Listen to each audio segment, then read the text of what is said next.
Hypocrites try to suppress the love between Muslims with lies and slanders. Hypocrites know nothing of love, and the sincere love among Muslims disturbs them terribly.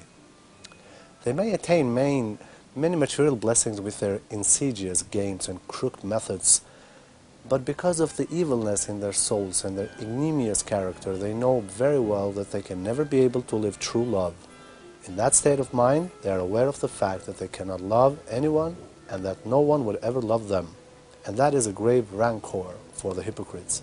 This pain and envy for a blessing they can never attain drives the hypocrites to seek revenge by all available means.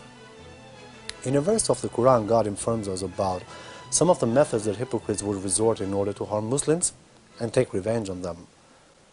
But do not obey any will swearer of oaths, any backbiter, slandermonger, impeder of good, evil aggressor, gross, coarse, and furthermore despicable. As explained in the verses, the hypocrites are despicable, gross, coarse, and aggressive creatures. They do whatever they can to impede anything good and beautiful.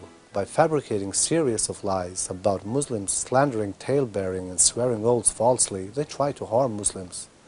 With these despicable methods, they imagine that they can drive a wedge between Muslims, that they can set them at odds with each other, and thus can wipe out the love among them.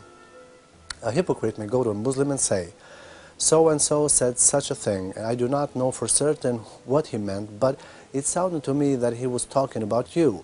He may then go to another Muslim and say, "I've heard so-and-so talking about you. I guess she was angry with you for some reason." And then he may go to another Muslim and say, "So-and-so didn't like the work you did. He talked about what was lacking in it for quite a while."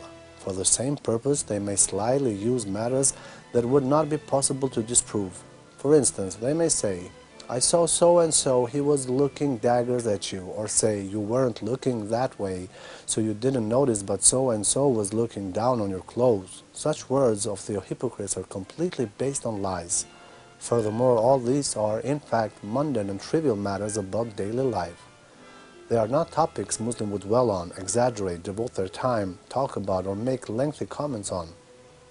But even with these mundane, ordinary topics, the hypocrites want to cause dismissions and disunity among Muslims, cause resentment in their hearts and harm their respect, love and trust for one another.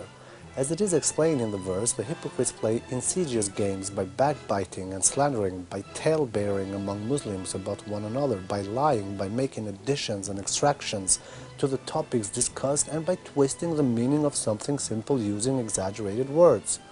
However, the hypocrites sometimes carry out their disgusting behaviors openly, by getting aggressive, shouting in an angry, snobbish, and impairment attitude. They start talking about how a certain Muslim is allegedly ill-humored, malevolent, and shady. Obviously, all their accusations are nothing but slanders. That is why Muslims do not pay attention to any of their claims.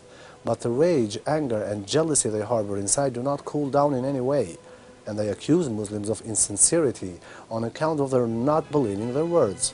They accuse Muslims of being unjust, believing the words of another party, and unfairly protecting others. There is no end to their lies and their disgusting behaviors. Since they are unable to control their anger, they constantly cast the same experience about Muslims and try to defame them until they can create a negative opinion about them. What they want is to hear Muslims say, "Yes, you were right, this person is really a bad person, this person is crooked and insincere, we no longer trust or love him." The hypocrites would only feel relieved if they could see that they succeeded to wear down that love among Muslims.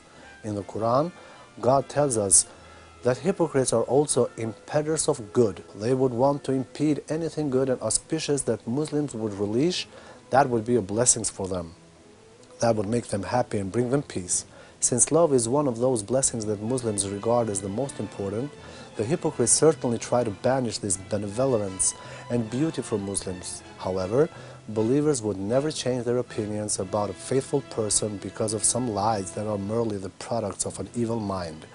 On the contrary, because of the ignominious attitude they have adopted towards that faithful person and the perfidious lies they have invented, Muslims' love and compassion towards that particular person would increase even further.